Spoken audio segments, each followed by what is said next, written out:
Good morning, everyone. Good afternoon, good evening, depending on where you're joining us from. Really happy to have you here today. Welcome to Africa Taking Charge of Its Future, Prioritizing Gender Equality and the Path to Recovery. This is jointly hosted by the Center for Global Development, the Africa Center for Economic Transformation. My name is Judah Moore. I'm a Senior Policy Fellow here at CGD. Really happy to have you here. We believe this is a really timely and necessary conversation. Last year, the African Union declared 2020 to 2030 the decade of women's financial and economic inclusion. Obviously, it didn't start off on the best of footing with the pandemic, but the pandemic has actually worsened the conditions and vulnerability of women. And so historically, we know that in economic and health crises, in all kinds of crises, man-made or natural, vulnerable groups, including women and girls, face increasing vulnerability. So today we'll begin with my colleague, Megan O'Donnell, Assistant Director of CGD's Gender Program and Senior Policy Analyst. She's going to do a presentation. And then at the end of the presentation, we're going to have my co-moderator, co-facilitator, Mavis Owusu Gyamfi, the Executive Vice President of ACET, to moderate the panel discussion. Please send us your questions directly using our Twitter handle at CGDev and use hashtag CGDTalks, or you can send your questions directly on YouTube. With this, I will pass over to Megan. Megan? Thanks so much, Judah. I'm going to ask my colleague Lara to get up the PowerPoint presentation that I'll be using. Thank you, Lara. And while she's doing that, I just want to mention the fact that the findings and recommendations that I'll present over the next few minutes come from a much wider team of CGD researchers and staff. So I'm very grateful to all of those working on this initiative for their contributions, as well as the Bill and Melinda Gates Foundation for supporting our work. Next slide, please, Lara. So the COVID-19 Gender and Development Initiative that we launched at the very beginning of this year has two main goals. The first is to increase the importance of gender equality in COVID response and recovery decision-making. And in line with CGD's sort of traditional audiences of focus, we are focused on donor institutions like the World Bank and regional development banks in particular. Second main goal is, of course, as we do, to generate rigorous research and evidence that is useful to inform the decision-making of these actors.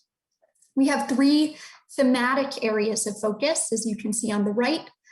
Those are women's economic empowerment, social protection, and a focus on the indirect health impacts of the crisis. And across these three areas, we have three research questions. The first is, what is the specific nature of the problem? Has COVID, in fact, been a gendered crisis to date?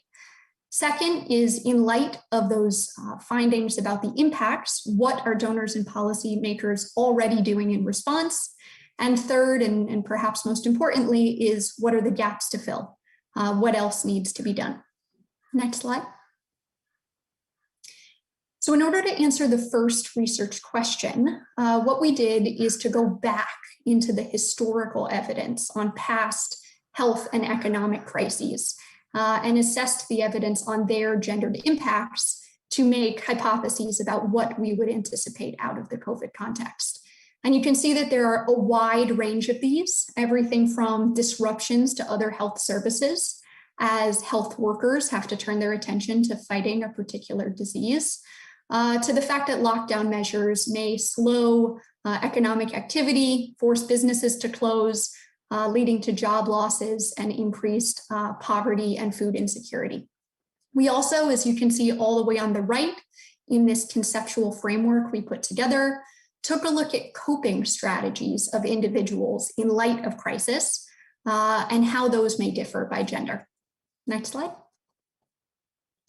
So to start first with the economic impacts, and we can go straight into the next slide, we can see that by and large, there are consistencies between the COVID pandemic and past health crises but we also see some important areas of divergence from a gender perspective. So, of course, as we'd anticipate, there have been a lot of job losses, both within the formal and informal sectors. Business closures leading, as I mentioned, to rising poverty and food insecurity, and specifically increased unpaid care work, not just as folks have gotten sick, but also as schools and childcare centers have been forced to close. Where we see divergence, though, is between past economic crises, where male-dominated sectors were hit harder, versus the COVID context, where we've seen women's predomination in hospitality, retail, and other services actually take a harder hit. And as a result, we are not observing the added worker effect that historically meant that women would actually enter the workforce or increase their their paid work to make ends meet for their household. So that's a pretty big distinction between COVID and past crises. We also, of course, because effects are still unfolding, have some questions about the economic impacts, but we anticipate from early papers we've been synthesizing that there will be an increased move into subsistence agriculture, as well as an increased reliance on women's groups like self-help groups or village savings and loan associations. Next slide, please. So of course, given the focus of today's conversation, we wanted to do a deeper dive into the papers that are coming out of African countries. And you can see here quite a bit of heterogeneity, but by and large trends that map on to the global picture that I just mentioned. So you can see Ghana and Rwanda here, for example, as standout countries where women much more often than men are likely to report lower incomes, for example. And then on the bottom of this slide, you can see data put together by Facebook, the World Bank Gender Innovation Labs, Finmark Trust, and the AFDB, all of which documents that women-owned firms have been hit harder. And again, that goes back to those two reasons I mentioned of what sectors these firms are located in, as well as the disproportionate unpaid care burdens that women shoulder. Next slide, please. We also wanted to take a close look at the agricultural sector, given the high percentage of people working in this sector on the African continent. And you can see, again, across a fairly wide range of countries, that we're not just seeing a loss of farm revenues, but that it's women in particular who are slower to be able to rebound from some of those initial losses. And as a result, expectedly, we see increased food insecurity, as well as increased unpaid care work, increased time burdens coming out of Kenya, Ghana, and South Africa. Next slide. Moving now on to the health side of things. Again, variation, but by and large, consistent with the historical evidence that we reviewed, we do see initial crowd out effects. And specifically disruptions to family planning services across a number of countries that stem both from supply side disruptions, so the fact that health personnel needed to attend to COVID patients and therefore couldn't perform their regular duties and responsibilities, as well as demand side disruptions, so the lockdowns having an impact on who could travel to seek healthcare, for example, in Ethiopia, as you can see below. Next slide. Consistent with the family planning literature, we also see disruptions to maternal health services where adolescent girls are particularly vulnerable, where their increased mortality rates are much higher than those of older women. And we also now have a very rich literature on increased gender-based violence, what has been called a shadow pandemic as a result of the COVID crisis. And the global evidence, of course, maps onto some of these papers we've seen out of East and Southern Africa. So in light of all of that, as I mentioned, our second research question is asking, what have governments and also donor institutions done in response? Have they taken gender into account in their policy response measures? On the government side, what we've done is rely on data compiled by a number of different policy trackers. What you're seeing on this slide is data from the UNDP and UN Women. And we can see that outside of measures that are specific to addressing impacts around violence against women, far too few of these measures are gender sensitive. So just around 20% when we look at economic, financial, and fiscal policy measures, as well as those focused on labor markets and social protection, have any kind of gender focus. On the right, what you can see is a deeper dive we did into labor market policies specifically, where the vast majority we see that are gender sensitive are aimed at supporting micro, small and medium-sized enterprises, as well as cooperatives. And then fewer are focused on the agricultural sector or on supporting wage workers or bridging financial and digital divide gaps. Again, for the purpose of today's conversation, we wanted to take a look at the African continent specifically, where yet again trends map, where we see less than 20% of those measures, again, outside of those focused on violence, so those within social protection, labor market, economic, and fiscal policy realms, have anything to do with addressing the specific gendered nature of the crisis. And this is consistent across both Northern and Sub-Saharan Africa. Within the realm of social protection, which has really been sort of the policy lever of choice for most governments as they seek to support their populations in weathering this crisis, we see that the majority of these measures are still not gender sensitive. On the right, you can see that where they are gender sensitive, most of them have either taken the form of cash transfers or in-kind transfers like food or hygiene kits, many of which have been directed specifically to women. Next slide, please. And then again, within the African context, we can see how few of these measures are gender sensitive, and notably how few are focused on the unpaid care work burdens that I mentioned earlier. Now, moving on to the health side, this is data reflected in a tracker put together by PATH in collaboration with the World Health Organization. They reviewed policy documents from around 120 countries, and you can see that the vast majority of these countries have taken efforts to ensure that health services in some form can continue, but there are pretty big gaps when it comes to an absence of mentioning how HIV testing and treatment and other STI testing and treatment will continue, which we note as a pretty big gap for East and Southern Africa specifically, where HIV prevalence rates continue to be high. Moving on now to the donor response, here we were not able to rely on pre-existing data or any kind of policy tracker. So what you see here is original analysis from our team of researchers at CGD. We looked at a sample of almost 200 projects that were put out by the World Bank, the African Development Bank, and also the Asian Development Bank from March through December of 2020.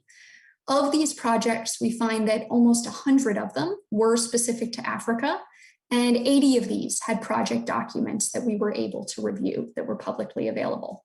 So that's the data that you're seeing reflected in this slide, where you can see quite a bit of variation, both in terms of the number of projects that were approved during this period and the extent to which they have been including gender-specific indicators and targets in their results frameworks. You can see Ghana there in the middle as a standout with 7 projects, all of which included gender-sensitive indicators, whereas on the other end of the spectrum, Benin, Burundi, Chad, Eswatini, and other countries all just have 1 project with no gender-sensitive indicators in their results frameworks.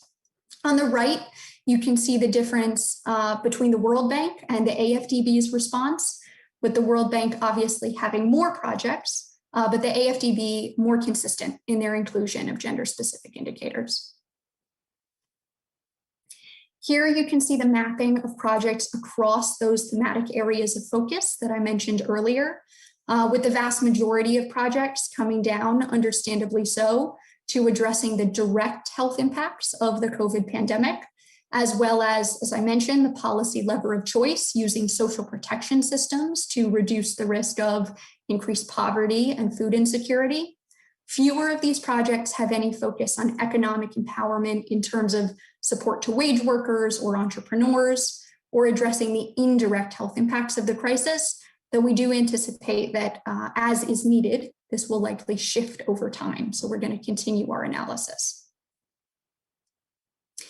And finally, to end with an initial set of recommendations in light of the findings, answering the first two of our research questions, these really come down to four things, and that is data, cash, care, and leadership. We need to be able to, on the data side, fill population data gaps where we still have questions. There are hundreds of millions of people who have gone unrepresented in data collection efforts to date in the COVID context, largely because these have been done over mobile phones. And we recognize that because of the digital divide, not to mention the gender digital divide, where 200 million fewer women than men have access to a mobile phone, we are likely underestimating the gendered nature of this crisis for particularly excluded populations. We also need to address long-standing issues in the measurement of women's work, especially in the informal and unpaid care sectors, and seek to evaluate policy responses going forward from a gender perspective, so we can see the impacts that these policy measures have had on women and girls versus men and boys. Cash cannot just be sort of a one-off or a temporary measure. We think it needs to continue to be part of a medium-term recovery strategy, because the economic impacts of this crisis are going to long outlast the direct health ones. We need to be able to build the enabling environment of access to ICT and financial services that would go along with that cash assistance. And when it comes to labor market policies or tailoring support to women-owned firms and farmers, we need to keep in mind that they are the ones bearing the disproportionate share of unpaid care work burdens, and in turn strengthen the care economy to make sure that women can compete economically on an even playing field with men. And finally, within the realm of health and also economy and broader decision-making, it's really going to come down to women as leaders and the need to ensure that women and girls in their voice and agency are able to inform response efforts and longer-term recovery efforts going forward. So with that, I will end. Lara, you can stop sharing the presentation, and I'm going to turn over to our colleague Mavis to take us into the panel discussion. Thank you so much. Thank you very much, Megan, for that very comprehensive overview. Megan has given us an excellent overview of the economic, social, and health impact of COVID-19 on women. And she's outlined how existing gender inequities have been exacerbated. But she's also given us some insights into how governments on the continent and their partners have responded thus far to the COVID-19 crisis, and the mixed responses in terms of making them gender sensitive to ensure that we do not unnecessarily suffer from further setbacks on the gender gap on the continent. It is a great honor to facilitate this next section of our discussion, where we get to hear from a panel of experts from Africa on how governments can address these challenges as part of their economic rebound and build back better plans. So we have three experts today. Our first expert, my big sister, is Madame Bineta Diop. She's the special envoy of the chairperson of the African Union Commission on Women, Peace and Security. She's also the founder and president of Femme Africa Solidarité, an international NGO that seeks to foster, strengthen, and promote the leadership role of women in conflict prevention, management, and resolution on the continent. She has extensive experience in promoting gender equity in Africa and has received numerous commendations for her excellent work thus far. Our second panelist is my sister Yavi Madurai. Yavi is the Executive Director of the Pan-African Business Women's Association. Papua has identified the Africa Continental Free Trade Area, the African Union, and the International Trade Center as critical institutions in driving economic emancipation for women and youth on the continent. As such, they work closely with these institutions to ensure that women truly benefit benefit from the work that they are doing during the AU Decade of Women's Economic and Financial Inclusion. Yavi is also the Managing Director of Black Box Theory and has extensive experience working in the financial services and music industry. Finally, my brother, Venga Nyirongo, supports the Generation Equality Forum as thematic lead for the Economic Justice and Rights Action Coalition at UN Women. His work at UN Women built on his extensive experience in advancing women's economic empowerment, both at UN Environment and UNDP. He's an economist with a focus on the economic agency of women and girls, especially in labor markets and their access to and control over productive resources. I hope you will join me in welcoming our three panel experts. I will start with a set of questions, and as Gide said earlier on, I will then turn over and ask them any questions that we might receive from the audience. So if I may first begin by asking Benetta. Benetta, what are the policy areas African governments need to focus on to address the exacerbation of pre-existing gender inequalities for women? You are on mute, Madam Benetta. So sorry, just wanted to express my gratitude to you, to the ACET, and to the CGD for the invitation, but also for the introduction. Thank you very much. Let me share with you what the continental body, the African Union Commission, have done, but also as a union to set, during the COVID, to develop what we call the AU guidelines on gender responsive responses to COVID-19. When it comes, we realize that we need to speed the process. We need to give the tools to our member states and for them to start, just collecting the data, understanding how, we're planning in the response, but also looking at the post-COVID responses as well. So we made a lot of consultation based on that immediately with the ministers, and this is where I link it to the issues that women leaders matter, because we have women foreign ministers that are sitting in the African Union, and immediately, because when you realize the men, which are the head of state, sitting discussing COVID and what responses we should give to the health crisis, to the socio-economic, so the women leaders that are sitting at the table needed to come with some concrete example and solution by looking into the data that we had in our hand quickly from the country level and say, let's develop the guidelines that can be used as a tool that can be used by our member state to respond to the COVID-19 as well. I think what the framework recognized that, it's really impacting on women as it has been demonstrated by the presenter, the researcher, and for that, if we need to have the right response, we need to make sure that we have the gender length and the gender mainstreaming, then we are talking about the response to COVID.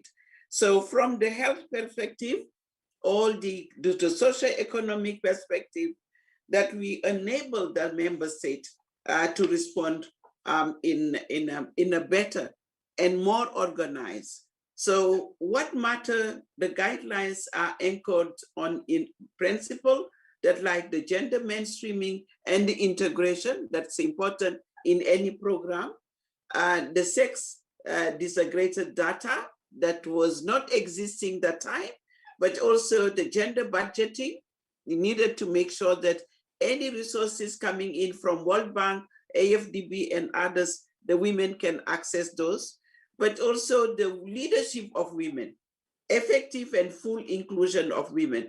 And what have been said here, document and share the work that have been done through digital platform as well, for people to learn very fast on how to respond to this. And I think where we needed to say in a global way that to recognize the slow path on implementation before, even before COVID. We had a huge gender gap.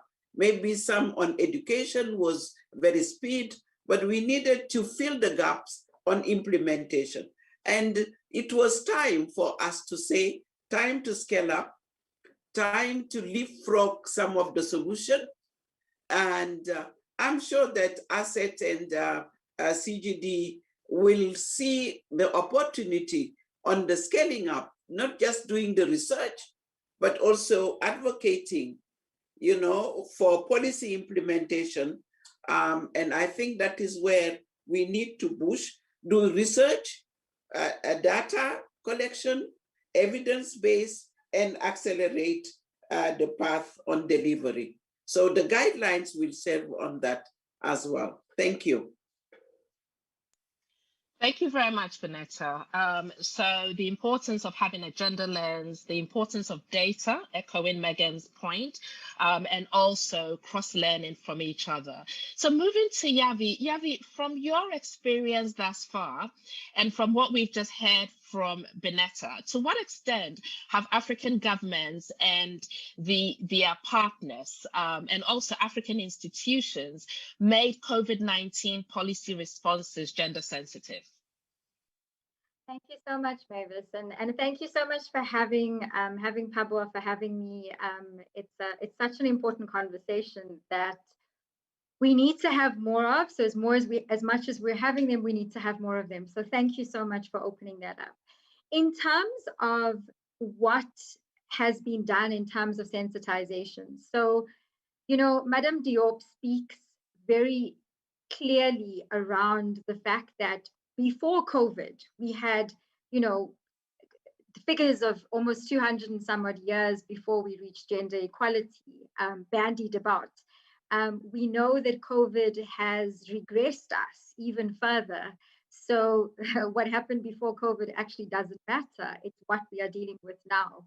Further to this, COVID has shown us, and all the numerous reports, Megan's report that she presented, UN Women, and I'm sure Venga is going to talk about it in terms of the gender tracker tool around COVID-19 and being able to pick up on what is actually happening. If you look at things like the financial stimulus packages, Madame Diop spoke about the AU tool in terms of the policy around, you know, how to be able to start getting access to healthcare, financial, all of those kind of things from an Africa perspective to women. All of that has left out certain parts of women, not just because of data. And data, I'm a technologist in my day job, so obviously data for me is a very sensitive topic, and I will speak, you know, 2 days about it. So aside from data, when we look at the kind of women that become invisible to governments, the kind of women that become invisible to member states, women who have maybe an ID document but have nothing else, they have no kind of footprint in terms of being able to be tracked, women who are part of an informal sector that don't even have a bank account. So when a government says you need to bring through proof, and we'll use proof for lack of a better term, because obviously everyone uses different terms, to say how much were you earning so that we can give you a part of the financial stimulus packages that were available. These women have no proof of residence, no proof of registered businesses, no proof of this. So aside from the data that we don't have on the informal sector across the continent that is apparently at 70%, and of which 70% apparently are made up of women, we are talking about almost, you know, identityless people that we were unable to assist. So from a sensitization perspective, this kind of thing was then highlighted because, you know, it came to the fore. It was all over social media. It was all over the media. What were people going to do? So obviously governments, and as Megan highlighted in terms of donor funding, you look at the Gates Foundation, if you look at all the different United Nations entities across Africa, if you look at South Africa, just in terms of my country, we have an organization called Gift of the Givers. There's all these different civil society organizations that had to come in and close that gap. So as much as we're in a crisis, every crisis realizes or shows us the gaps for an opportunity to be able to close that gap so that we can then reduce the kind of things that need to be done. And to quote Mamphumzile Mlambo-Ngcuka when she says, build back better.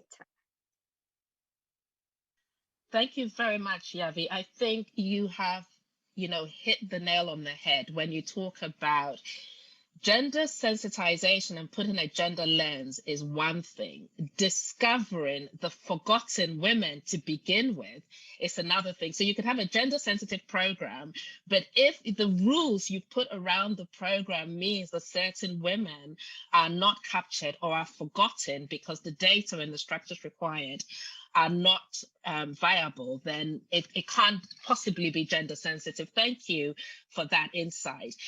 Venge, so from what you've heard thus far from Megan, Benetta, and Yavi, how might the Generation Equality Forum in June serve as a platform to push for policy priorities and finance in the areas that have been identified thus far?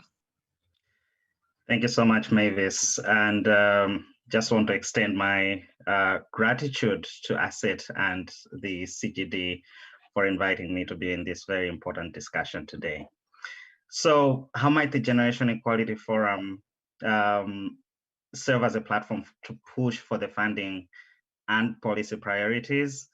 As you know, the Generation Equality Forum for us presents a monumental opportunity to advance collective action towards everything we've talked about today.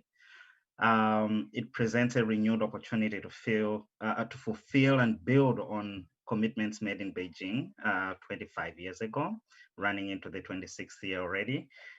And at the same time, we wanted to leverage and contribute to the SDGs, all the while considering the implications of the COVID-19 pandemic. Specifically, the Action Coalition for Economic Justice and Rights, which I lead, will advance funding, policy, programmatic, and advocacy efforts towards transforming the care economy, expanding decent work, increasing access to and control over productive resources, but also advancing gender transformative economies through the relevant reforms and repeals as it comes to macroeconomic policies.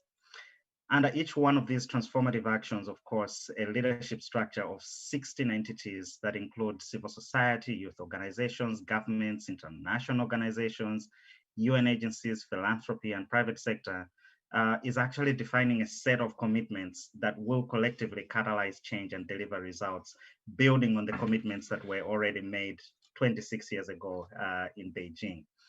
So this requires promoting, a multi-stakeholder approach taken by the action coalitions across the full spectrum of labor, from unpaid care work to work in the informal economy. We want to make sure that laws and policies will be critical to ensuring rights and social protection that they're realized for women and girls while incorporating corporate policy in the private sector, which then have the ability to transform the world of work. Individuals, of course, communities, and civil society will all be important champions in accelerating norms change around women's roles and recognition in the economy. And that is what the Generation Equality Forum aims to achieve in June. Thank you. Thank you very much, Venge. I really hope that in that forum, we will hear the voice of the forgotten in that process. So what I would like to do now is I'd like to explore 3 areas in a bit more depth, really drawing on your respective experiences. So if I may come back to you first, Madam Benetta. Recent analysis by Peterman has revealed a spike in gender-based violence in the COVID-19 context around the world and in Africa, and it is creating a shadow pandemic for women and girls. What policies do you believe will be able to address this shadow pandemic on the continent? You're on mute, madam. I'm so sorry, Mavis, for this.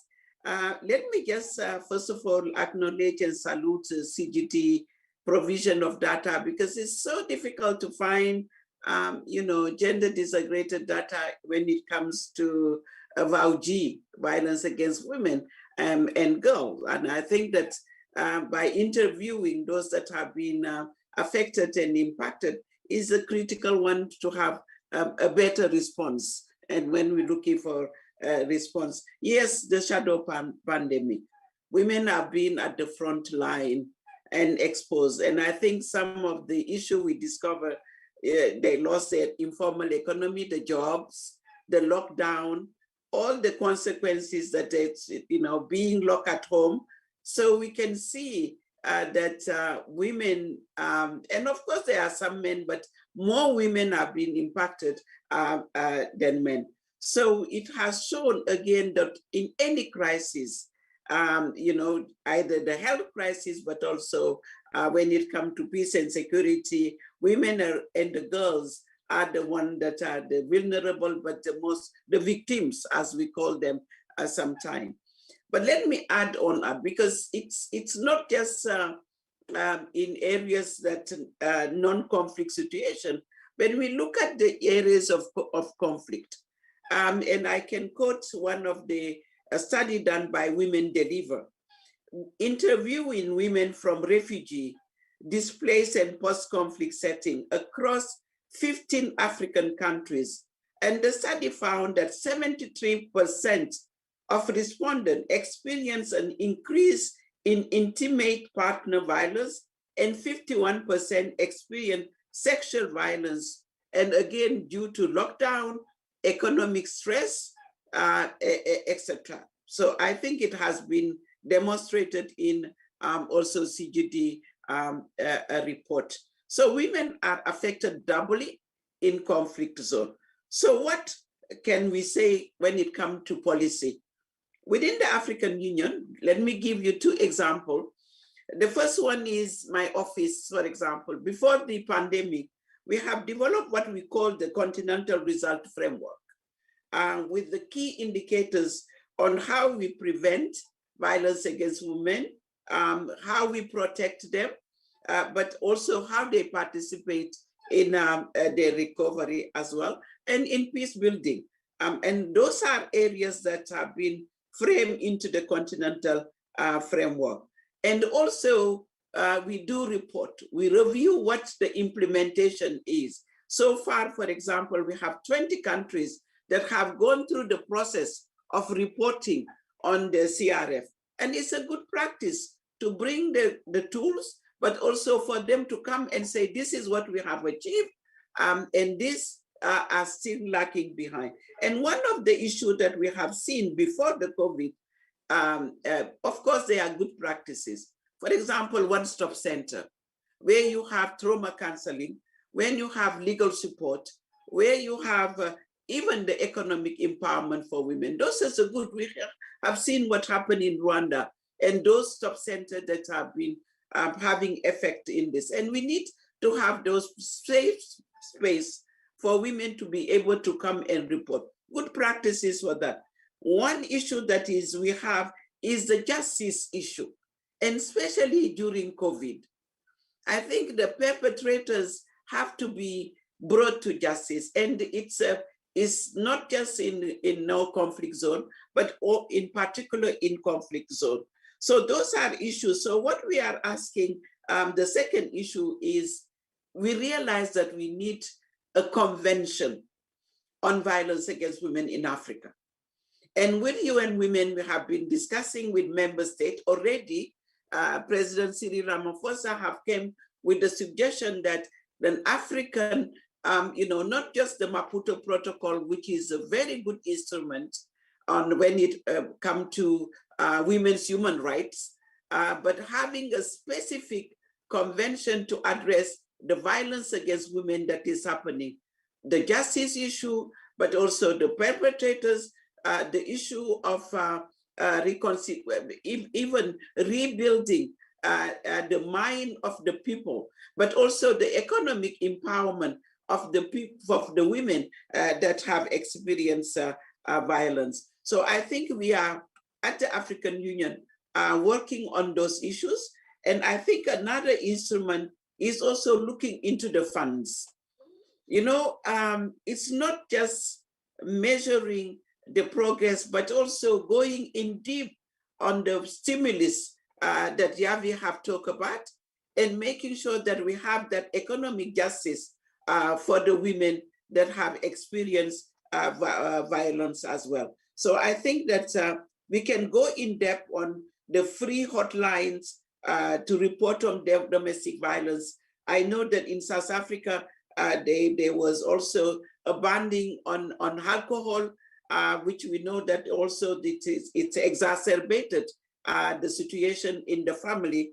But also the issue by responding is to give the women the leadership for them to talk about those consequences themselves.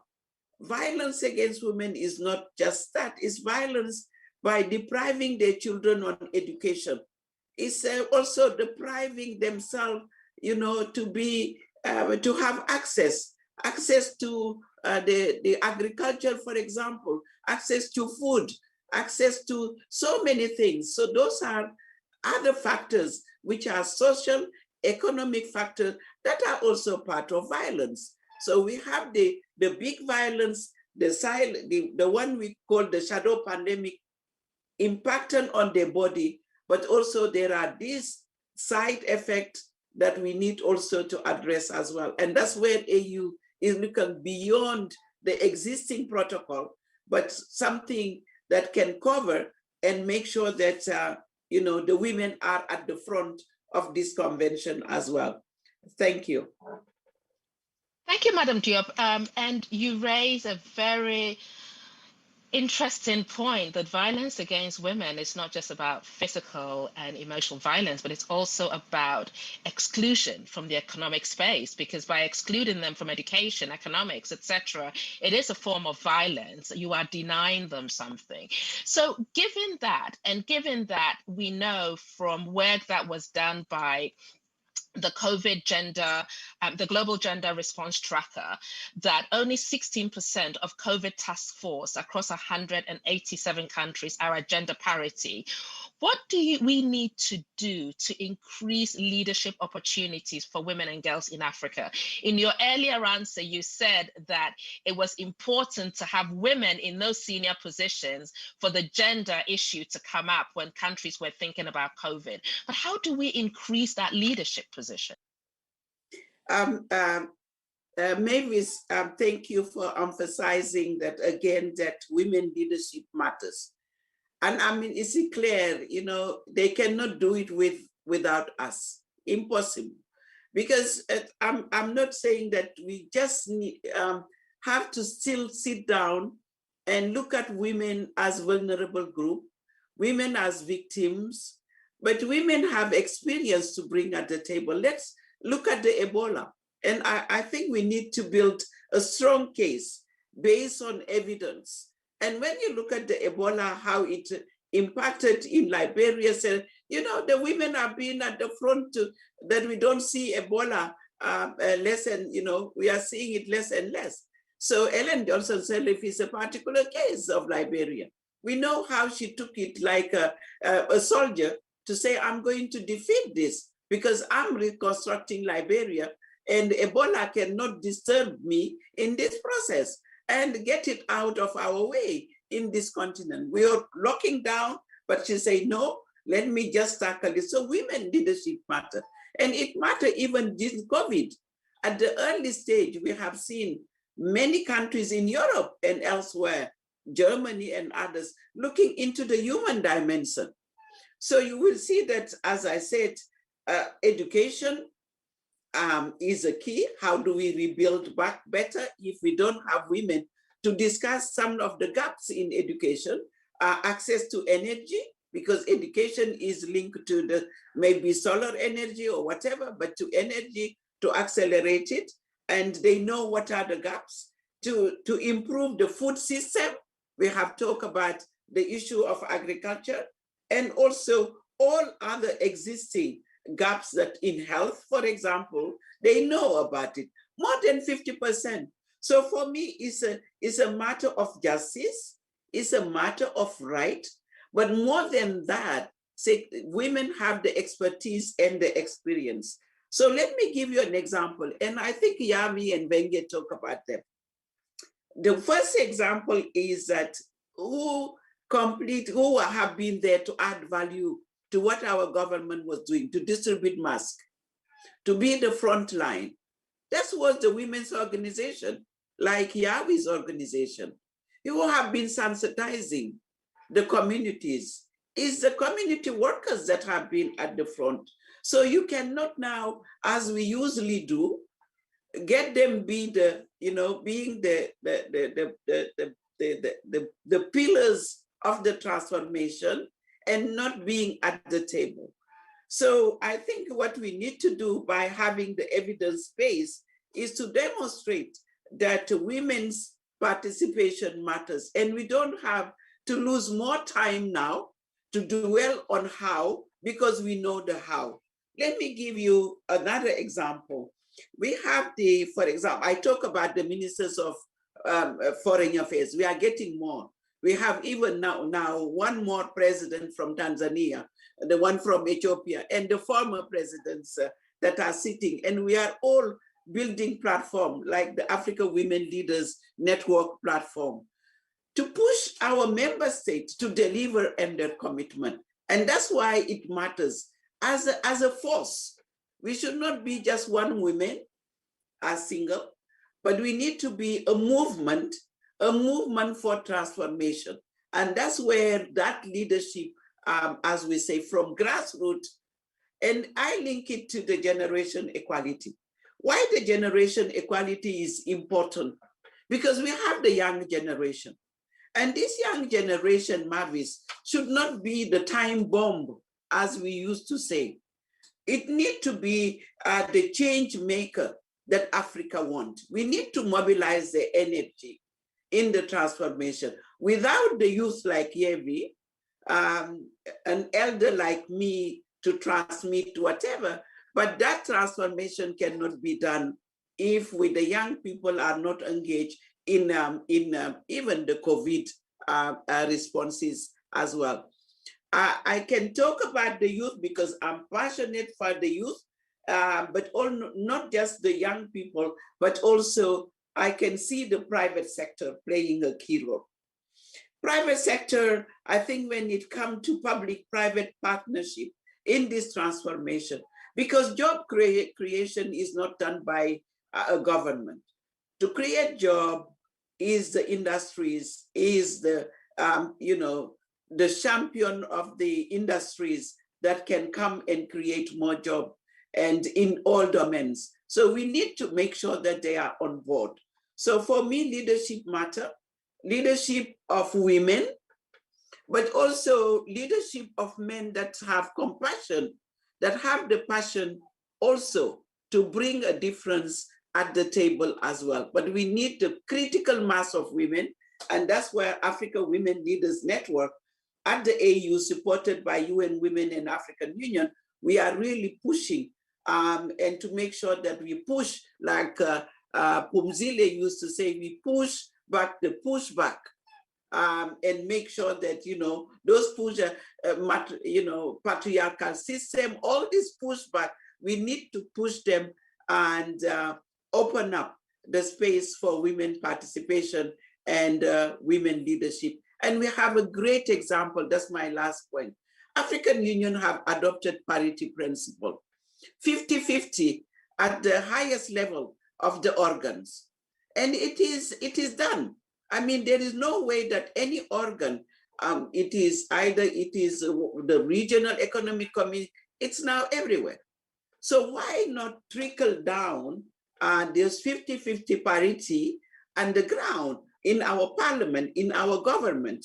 A DRC just have almost 30% before they were in 17, now to 30% of Beijing, that's fine. But we need to make the parity principle to say, no, not even 30, but this is what we want, 50-50, to break the glass ceiling in our continent. Because when we are there, there is crisis or not crisis, we participate.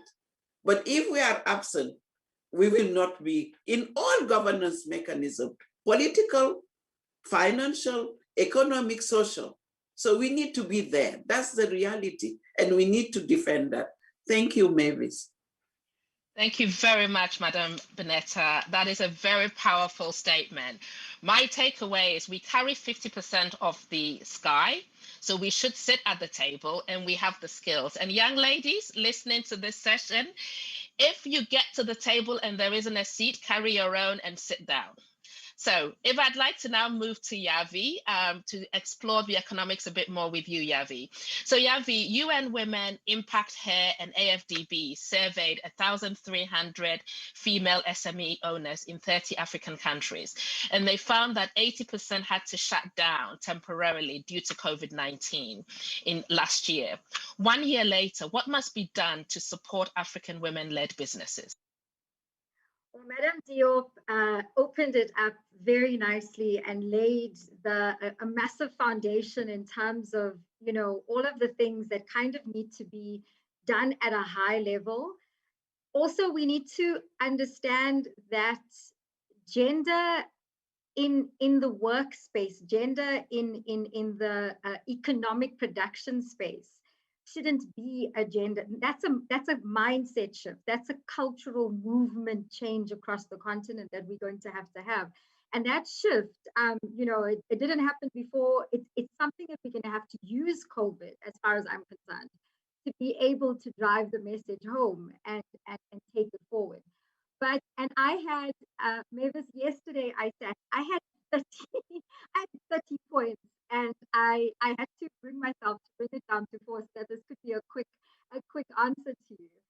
So the first, I think, is economic policy, and I'm speaking to the converted, I'm speaking to the economic master herself. But when we look at it from an economic policy perspective, you know, we need to really get to the point where we create tailored support for women from a small business, micro business, and informal sector perspective. So if we do not have informal sector in every single economic policy conversation, we shouldn't be having an economic policy conversation, full stop. For me, that's the biggest thing. We need to look at COVID created, unfortunately, an issue around debt. And debt from an economic policy perspective obviously creates massive issues around economic response. So when we look at governments, instead of looking at how we create relief around, you know, putting money into or giving aid, we look at debt relief so that we can allow those women to then be able to use their money to either invest back in their business or take care of their families. At the end of the day, we're a continent who has the largest number of single mothers in the world.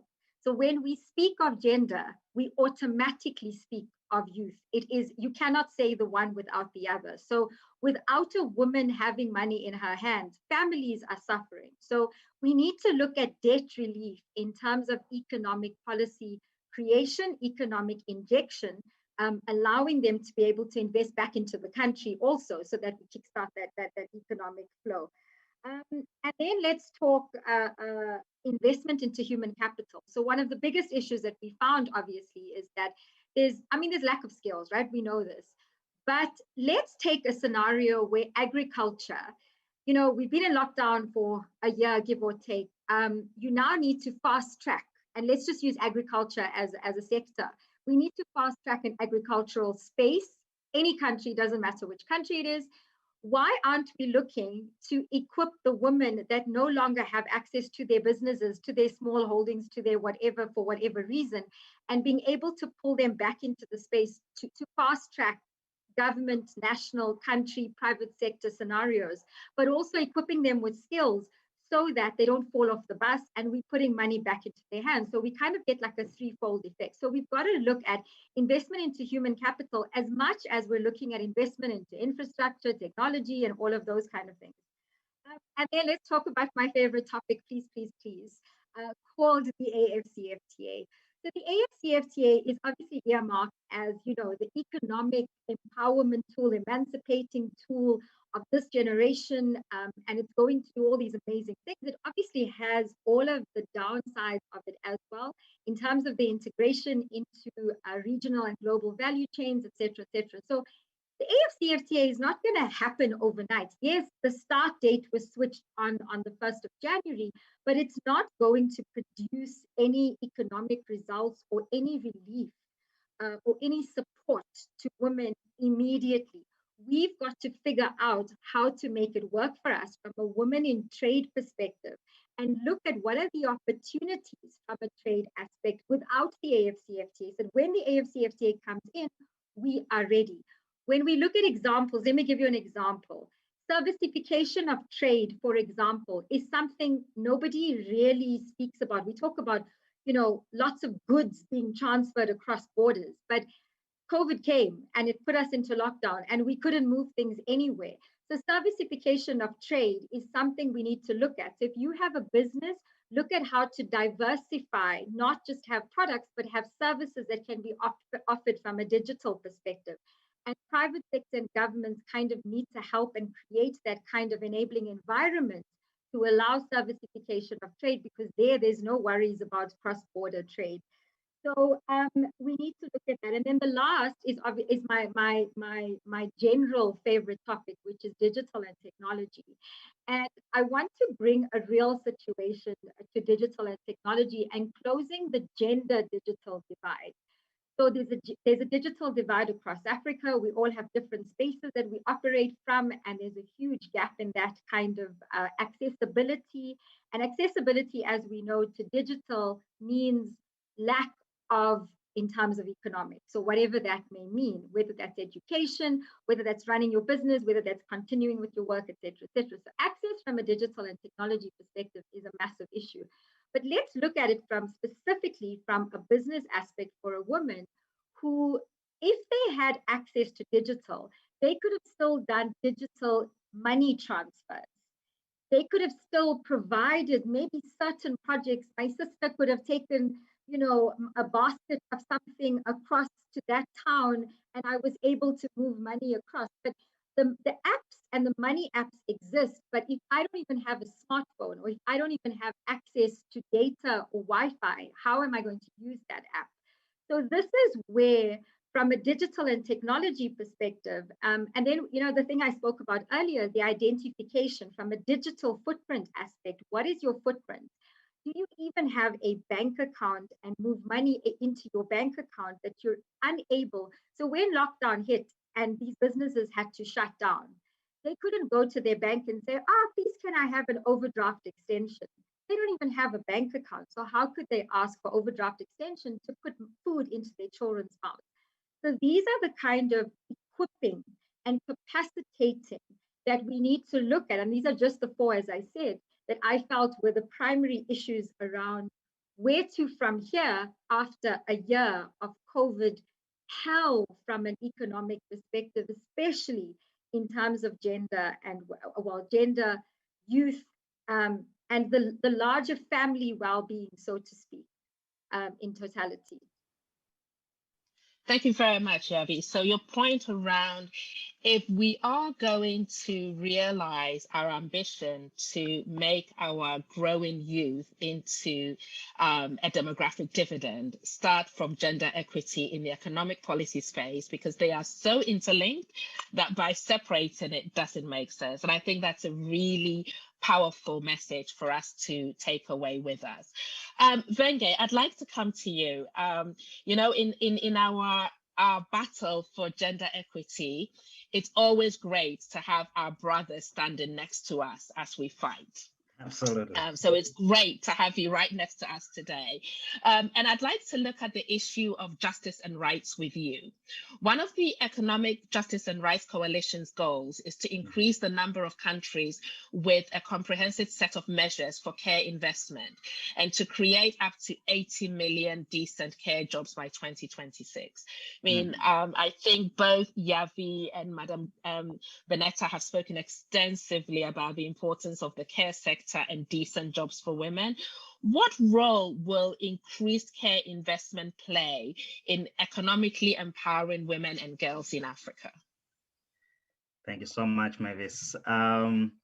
Indeed, the 16 leaders that I had mentioned earlier have really set up a high bar in terms of the care economy and the interventions that we want to see in terms of accelerating progress for the care economy.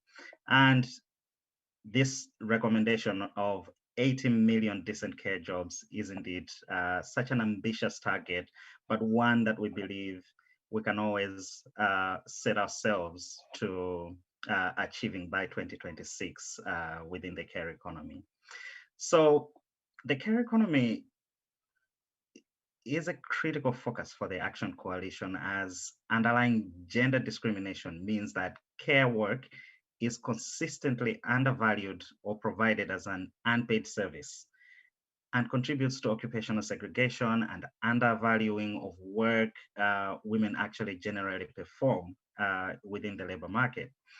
And when I say women here, I'm looking at the full spectrum, because girls are also performing care work within the household. So globally, women spend more time on unpaid care work than men. In Africa, actually, it's about 3.4 times more than the unpaid care work that men perform. The COVID-19 pandemic has actually made it very clear how the devastating effects of decades of underinvestment in quality public health, in care systems, and we've seen a further exacerbation of women's and girls' caregiving burdens.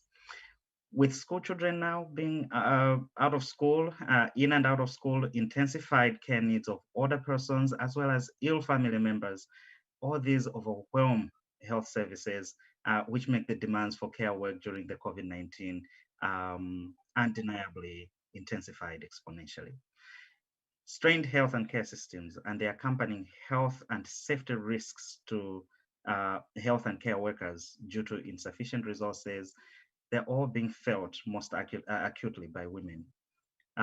Additionally, we all know that 72% of domestic workers, 80% of whom are women, have lost their jobs during the COVID-19 pandemic. And that, again, exacerbates the strain that many women across Africa, but also across the world, are actually facing just because of the pandemic. And then despite this, COVID-19 social protection and jobs response continue to ignore unpaid care in most countries, with only 11% of measures addressing rising unpaid care demands. And some of this information you'll be able to access through the COVID-19 gender tracker that Yavi did talk about a little earlier. In Africa, the most common profile of unpaid carers is that of women aged between 15 and 54 years. And these have few economic resources. They have several children, a low level of education, and often may be subjected to health problems and disabilities. They work for, they do work for pay or profit, mostly in the informal economy, as my very eloquent co-panelists have already mentioned, and they receive little or no formal care support, if you look at what the ILO has done in recent studies. So it's clear that investment in the care economy would be transformative for women and girls. Based on the profile described, caregiving responsibilities start as young as 15 or even earlier, and last almost all of women's life cycles. So by reducing and redistributing care work, we'll see immediate impacts on girls' education, on whether women enter and stay in the labor force, and access to social protection and better outcomes for women and girls, and those that they care for are actually going to be improved. Although critical to our social and economic well-being and prosperous economies, unpaid care work has been largely ignored by economic and social public policy. And Yavi did say that very, very clearly in her address.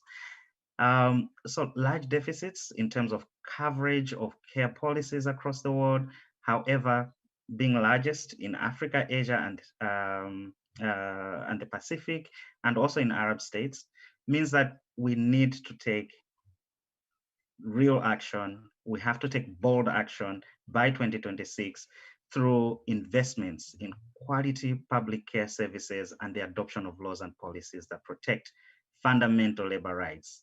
And Madam Diop did talk about this rights perspective very, very effectively than I probably would.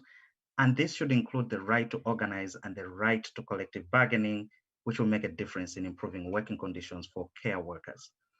This is also why the Action Coalition is also aiming to increase national budgets for equitable quality public care services with a recommendation of 3 to 10% of national income, and increase public investments in essential social services and universal social protection schemes. I'm going to stop there for now. Thank you. Thank you very much, Benge. I think one of the things that has happened during COVID-19 is how stark the importance of care work is. You know, we've all seen moments like this when our young ones will run in to interrupt a phone call. They'll interrupt both mom and dad. And I think for the first time across the gender divide, we are beginning to see what the impact of unpaid care work within the professional community. But we should really piggyback on this stark realization to also flag the fundamental points you've raised, which is care work in the gig economy as we know it, and how poorly paid and how insecure young women and elderly women in that sector are.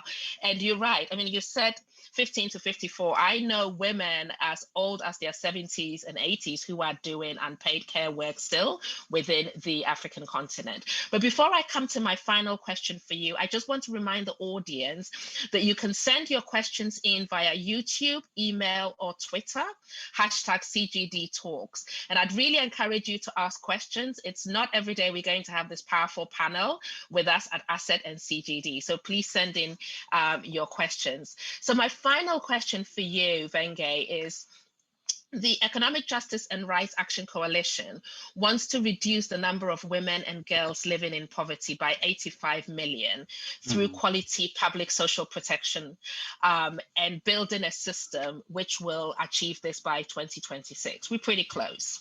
Yeah. What forms of social protection programs do you think will be most impactful for women and girls in Africa? And as you think about this, I'd really like you to take into account Yavi's point about the forgotten women and girls because of the way social protection programs are designed and the digital gap. And also Madam Diop's point about the poor data on the continent, which means that we don't always identify these, all women and girls in society. Thank you so much again, Mavis. Just to set the context here, one of the focus areas for the Action Coalition is indeed to design and implement gender-responsive macroeconomic plans, budget reforms, and stimulus packages to reduce the number of women and girls living in poverty. And this includes, of course, through quality public social protection, floors, and systems by 2026. So let me just say that according to the World Social Protection Report that was developed for the 2017 to 2019 period, only 17.8% of the population in Africa receive at least one social protection cash benefit. Most of the existing contributory social protection schemes cover only workers in the public sector and the formal private sector. So the informal economy is largely ignored in accessing social protection of many kinds. 89% of women that are employed in sub-Saharan Africa work in the informal sector, and because of this, the obstacles to social protection for the informal economy will likely be key for social protection schemes to provide focus on providing comprehensive programs within this sector. Needless to say that with many workers in the informal economy also performing care and domestic work, and then all those women and girls that are already performing unpaid care and domestic work and not really having access to any form of social protection, but also protections of any kinds through laws and policies that are in existence, creates this unforeseen demographic that generally national policies, but also in economies in general, that are unable to serve. So this needs to include the consideration of also women migrant workers, another marginalized group that we hardly talk about most of the time. And migration for work, as we know, increases the vulnerability of workers and families who are often not covered by any form of social protection. So as we see, there are many ways in which we can look at the intersection of marginalization of women, because of course we know women do not only represent one group. I mean, it's a much more complex issue that we need to look at by looking at the full spectrum of what really constitutes a woman, a girl, within considerations around social protection. So social protection programs, we know, are linked to the care economy. If they are linked to the care economy, would be very, very key. For example, the majority of women in employment are still not protected against loss of income in the event of maternity. They're not protected from loss of income even with the pandemic, as it has actually shown us. So we found that in 10 countries, most of them being actually in sub-Saharan Africa, less than 10% of women in employment are actually covered according to the laws. And this needs to change. This is something that the Action Coalition really aims to achieve by 2026. And finally, just allow me to say that the COVID-19 pandemic has shone a light on the inadequacy of healthcare systems globally and has made clear the need for increased universal health coverage. Again, another critical social protection consideration that we all need to make in the wake of such a pandemic. So many health workers lack decent working conditions in the public and private sectors, with women comprising roughly 70% of the healthcare sector. I'm going to stop there and hope that that provides us with a bit of food for thought in terms of social protection coverage in Africa, and also as a result of the pandemic. Thank you. Thank you, Vengay. We haven't heard from the audience, so I'm going to keep asking questions with your permission. I suppose my question is a tad provocative. Yeah, so COVID-19 has shown us that there are a lot of inequities. I mean, the gender gap data that we've seen over and over and over again, that hasn't really progressed. It has progressed in some countries, but not others, has just simply been exacerbated by COVID-19. So it's not an issue of we've suddenly discovered something new. So my question to each of you is, what can we do differently to ensure that as we are rebounding and building back better, we are fundamentally putting at the heart of everything we do gender equity? So to you, Madam Benetta, you know, since we had Madam Johnson stepped down or elected, we actually haven't had a female elected into a presidency. We've had women appointed, we've had a woman step up, but we haven't had a woman elected. How do we change that trajectory? How do we make it a norm to see more women in presidential positions? And I suppose to you, Yavi, my question is, in the previous 10 decades, before the recent 10 decade that was announced, you know, the gender parity shifted by less than 1%. I think it was 0.01% or something like that on the economic side. How do we ensure that it shifts to 20% during the next decade? What will it take? And to you, Vengay, how do we change, and I'm going to be very provocative, how do we change the discourse with our brothers and sons and fathers and ensure that they are pushing this agenda as much as we are, and they are very proud to say we are African feminists? How do we change that discourse? So first to you, Madam Benetta. And when you are answering, if you could also give your final message to the young ladies listening to this webinar and to the young men listening to the webinar around gender equity, the different world we all aspire to, what would that message be? So first to you, Madam Diop. Thank you, Mavis.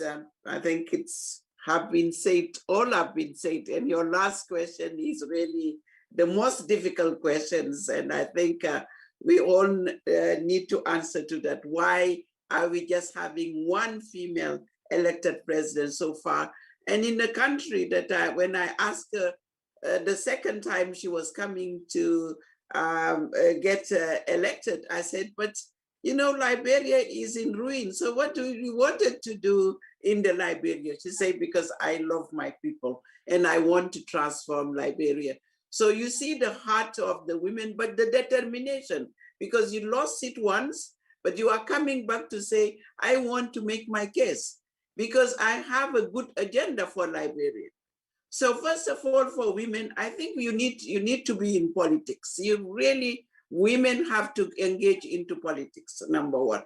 In the political parties, starting by there, to say that we need to have and make sure that the law, fight for the law to be applying in the different political parties. So what we do, for example, in my country, Senegal, is to bring the different political parties, the women wing in the different political parties, for them to fight at least for that, to say apply the parity within the party itself.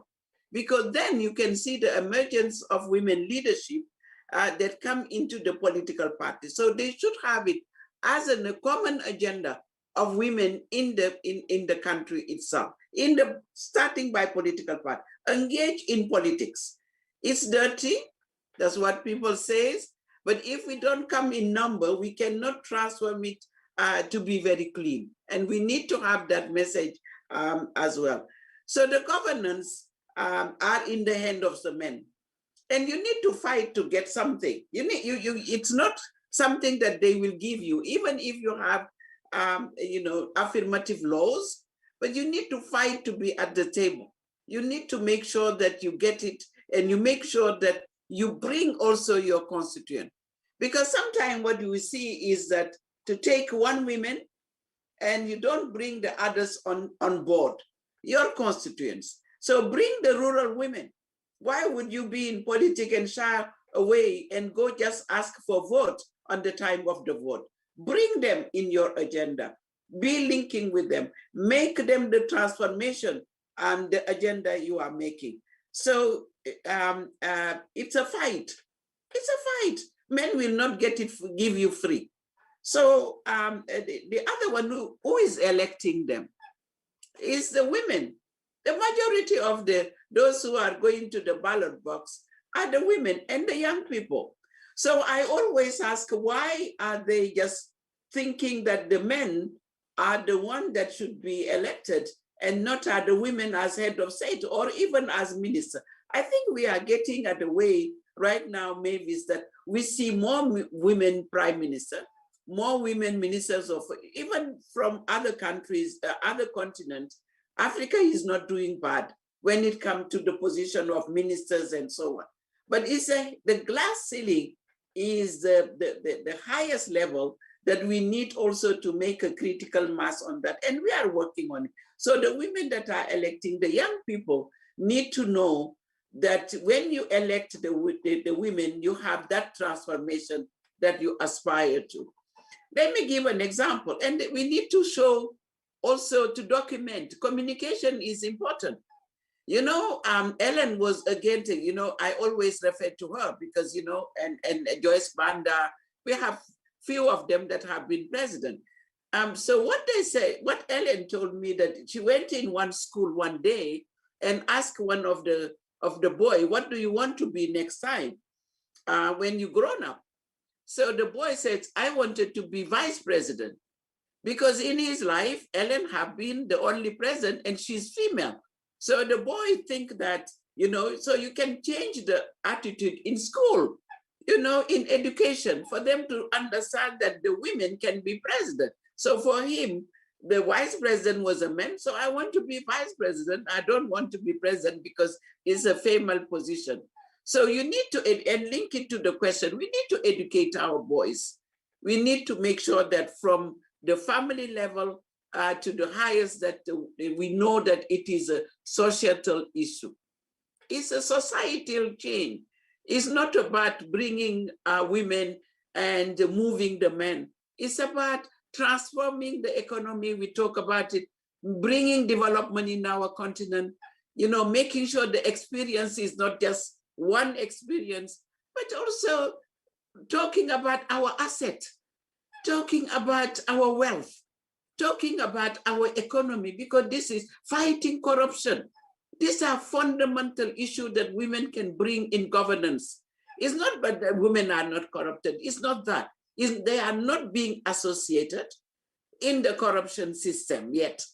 So if you come in critical mass and you have it in agenda, you will be able to make sure that the women will say, invest on education, invest on the health system that Wange was talking about, because she is concerned as well. So the critical mass of women and at the top level of head of state, we're seeing emerging. I mean, now they put them two, you know, one man, one woman. But we are taking the seat. I'm not saying that, you know, they need to die, that you take the seats, but you need to go to vote and get their card. But you need to convince, and communication is one.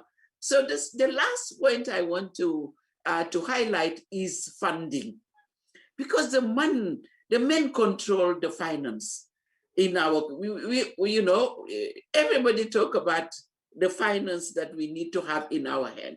Women entrepreneur, you know, because when the men are coming to for election, they have so many entrepreneurs around them, so many of them that are funding their campaign, sensitizing them. For us, what we do as women is we come in solidarity, even with our mega resources, to support, you know, to local women, to train them, to sensitize them. So I think that we need to access funding. There are some feminist funds that is existing now. We are pushing for that, because without the economy, we will not reach to the political. And I can quote three of them. There is the feminist fund that AFDBs have, like the AFAWA, which is for us funding collaterals. So you can go to the bank and get the resources and they will guarantee the fund. We have the UN, AU-UN ECA fund, that is African Leaders Fund, which is empowering the fund manager. Somebody have talked about women leaders. We need also, as African, to be like Mavis, to be economists, to make sure that you lead fund. Because when you lead fund, you understand the business plan of the women and you are able to invest on them, because you take the same time that you do to review a project, then to look at the road.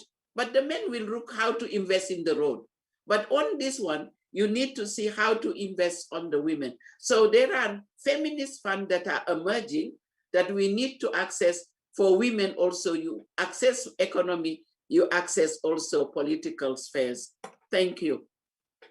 Thank you very much, Madam Benetta. Yavi and Venga, I'm going to give you 2 minutes each, I'm afraid. So Yavi, Yes. you first, and then Venga. Yes, I figured we'd have to be quick. So how to deal with the African Women's Decade this time so that we have that 20%? We need to use a simple, strategic, family culture, whatever it is that we call it, called accountability and responsibility. So if we say we are going to have an African Women's Decade of economic and financial inclusion, we need to hold those who are accountable who put that decade in place, who run the countries with this 50% of women in them, to hold to account. So we need to have an index that measures year on year exactly where we are in the decade. We can't get to 10 years and then say, oh, we didn't meet our goal. No, year on year. So we're already a couple of months too late. The message to a young girl: excellence is genderless. The future is young, female, and African. understand the power of who you are and where you come from, and never be embarrassed by the fact that you come from the continent that is the future of the world. So it's the last thing, and I want to pick up on what Madam Diop said about how women interact. When we are in business, we must learn how to pay each other so that it's not free. When women are in business together, we must learn to create wealth. We must learn to work with each other, collaborate, and pay each other. Your sisterhood must be defined by how well your sister is doing. That's how it works. Thank you, Mavis. Venge, over to you. You have 1 minute now. Sure, I'm going to run as quickly as I can. But really, I think one of the most important things that we need to think about in terms of men and boys engagement is that already we can see there's a shift that's happening as we see more and more men taking up more of domestic responsibilities, which are also part as a result of the pandemic, sort of forcing it through, pushing men to the squeeze in terms of taking up some of these responsibilities that we've now suddenly realized actually support and sustain life. So the pandemic has created the platform for engagement of men and boys. It's created a rethink opportunity for even corporate policies to think of decent work shifts, to start thinking about, okay, what is paid family leave? What is paid sick leave? How do we put in place corporate policies for childcare, even for men? We need to use the opportunity to persuade a further change in stereotypes, discriminatory social norms, and our traditions and practices. And here, I think we need to hit the hammer on the head by ensuring that we engage local leaders who are custodians of tradition that has created, or rather that continues to perpetuate this idea that gender roles have to happen in a certain way. And we have to do this by ensuring that we carry out a very fierce campaign for women's leadership. And I could not agree with Madam Diop more on this emphasis around women's leadership. But we also need to just make sure that policies and laws continue to protect women so that they can fully claim their rights. And in terms of a parting message, I see that it is possible to bring about change. It is actually deliberate. That we can actually see change.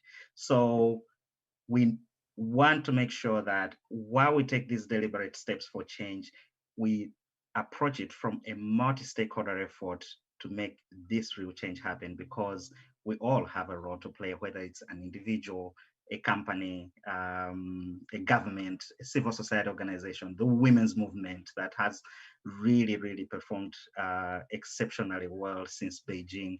And beyond. So I would say join us in the Economic Justice and Rights Action Coalition, because this is precisely what we aim to achieve. Thank you so much.